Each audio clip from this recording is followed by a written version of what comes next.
in terms of mindset, the thing that I found that actually moves the needle is focusing on trying to make it fun. And I really like that word fun. Like, I think there's something about the word fun that is so like childish, but also fully speaks to, like, fun basically means intrinsic motivation. Like, something is sufficiently enjoyable that you do it for its own sake, rather than for the fact that you've got a sponsor helping you, or you've got a deadline, or things like that. There's one story in particular that I often come back to, and that's like, sometime last year I was working at the hospital. It was pandemic season, etc., and I'd gotten to the end of like a 13-hour long shift, and I was just about to go home, and the nurse said to me, "Oh, Ali, can you put a cannula in this patient? Her like IV line is tissued and she needs fluids overnight." And my heart kind of sank. I was like, oh no. Like, if the nurse wasn't able to put the cannula in, that means there's a patient with difficult veins. It means it's going to be hard to put this in. And I sort of had this mindset of like, all right, then fine, and sort of grudgingly took out the cannula and got all the equipment in a tray. And I, like, as I was doing this, there was a patient in the bay next door where they were just like talking to a family member or something and saying, "Oh, you know, this hospital has been amazing. Everyone is so nice, and what a pleasure it is. You know, freaking love the NHS," kind of vibes. And I realized that in that moment, I was not being like a good model internally for what I want the NHS to be and what I want a good doctor to be. And there's something that Seth Godin, who I've been following for a while, says, which is that it's the difference between have to and get to. And so I was considering it as like, oh, I have to put in this cannula.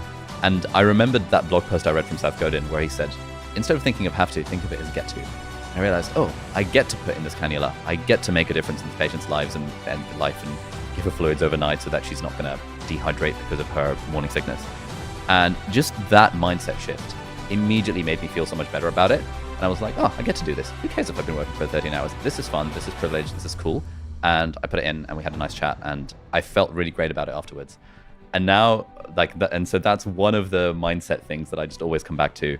If I'm finding myself not enjoying something, and therefore my focus goes, I get distracted, I procrastinate. Instead of thinking I have to do this, I think I get to do this. I think to a lot of people, productivity just means efficiency and creating economic output. The way that I define productivity is just kind of using my time well and working on things that are meaningful to me and optimizing for happiness. And so to me, this conversation is productive. Hanging out with friends is productive. I was playing PlayStation last night for a couple of hours. That to me was productive because I was like intentionally doing it because I wanted to take a break from writing. It's when I feel I feel unproductive when I know there is something I want to do and I am not doing the thing because I'm scrolling Instagram. That to me is unproductive. You're not being intentional with your time. Exactly, yeah.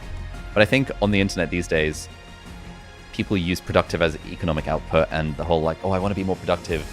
It's I think partly it's a virtue signaling thing to some degree as well. Yeah.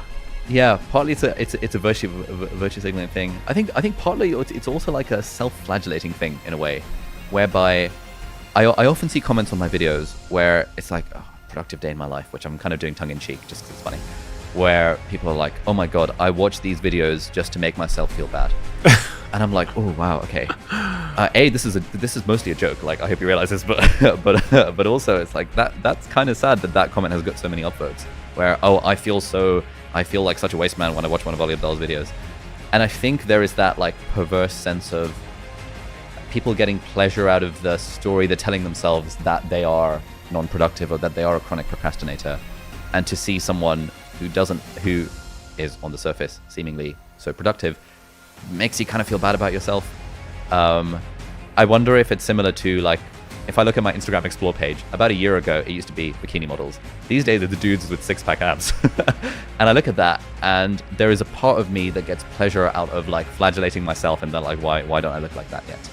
And I wonder to what extent that's, like, a thing in the world of productivity. I think the main one that I see is a mindset that work has to be suffering.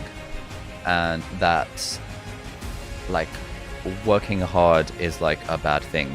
And that what it looks like if you're striving for something is that it looks like pain. This is very much the mindset I had going into medical school, where it's like, oh, I'm now a first year medical student at Cambridge University. This is supposed to be hard. You know, let's get all my big textbooks out. Let's like spend ages in the library, you know, pulling all-nighters, thinking it's a badge of honor because this is what work looks like and it looks hard. And from my second year onwards, where I realized, hang on, like, you know, the thing Tim Ferriss often says, like, what would this look like if it were easy? I think if more young people accepted that work doesn't have to be suffering, it can actually be easy and fun, and you can have it all, provided you find ways to make it fun and optimize for the things that are enjoyable. That will solve a lot of kind of problems when it comes to the things people often ask me about, which is motivation, procrastination, burnout, and all that jazz.